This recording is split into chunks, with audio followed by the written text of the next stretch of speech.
देखिए आपके एग्जाम में एक प्रश्न ऐसा भी पूछा जाएगा जिसमें आपसे ये पूछा जाएगा बाबू कि समपाती है कि समानांतर की प्रतिच्छेदी रेखा है। 110% पूछेगा सवाल है कि यहाँ पे आपको दिया है कि समीकरण हो 5x - 15y बराबर यहाँ पे 8 तथा 3x - 9y बराबर 24/5 है।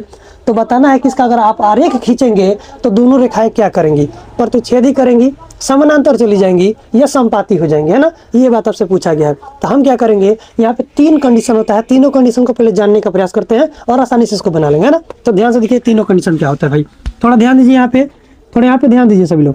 3 कंडीशन इसका। पहला कंडीशन मेरे भाई कि अगर A1/A2 होगा बराबर होगा बाबू B1/B2 यहाँ पे नहीं होगा, अगर पहले ही दे देगा, पहले ही अगर यहाँ बराबर नहीं होगा तो आप क्या कहिएगा, रेखाएं प्रतिच्छेदी होंगी। क्या कहिएगा बाबू, इसके साथ यहाँ 3 कंडीशन कहिएगा कि सर रेखाएं क्या होंगी भाई, तो रेखाएं होंगी प्रतिच्छेदी। पहली बात ये हो गया हमारा। फिर इसी में बाबू जिसका प्रतिच्छेदी रेखा होता है वो क्या होता है बाबू, संगत होता है। ये भी याद रखना, क्या होगा बाबू ये, तो ये होगा संगत होगा भाई, है ना जी। और संगत होगा और साथ ही साथ एक और बात याद रखना इसमें, क्या बाबू, तो अद्वितीय, यानी कि इसका एगो हल होगा। क्या होगा बाबू, क्या होगा जी, अद्वितीय हल, माने एक हल बोलते हैं अद्वितीय। क्या कहोगे, अद्वितीय। क्या होगा बाबू, अद्वितीय हल होगा। ये 3 बातें आपको याद रखना है।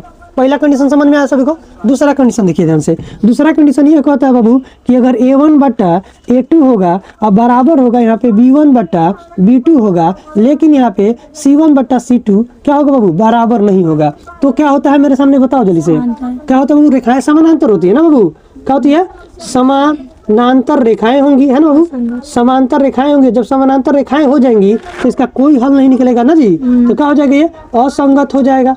असंगत होगा बाबू तो क्या कहिएगा, कोई हल नहीं, इसका कोई हल नहीं होगा, कोई हल नहीं होगा, है ना जी। ये 3 बातें यहाँ से याद रखना है ना। आखिरी कंडीशन आपके सामने जो बच्चा है भाई उसको थोड़ा ध्यान से देखिएगा। यहाँ पे एक होता है A1/A2 बराबर होगा B1/B2 बराबर होगा C1/C2। अगर तीनों बराबर होता है तो क्या कहेंगे भाई, बताइए।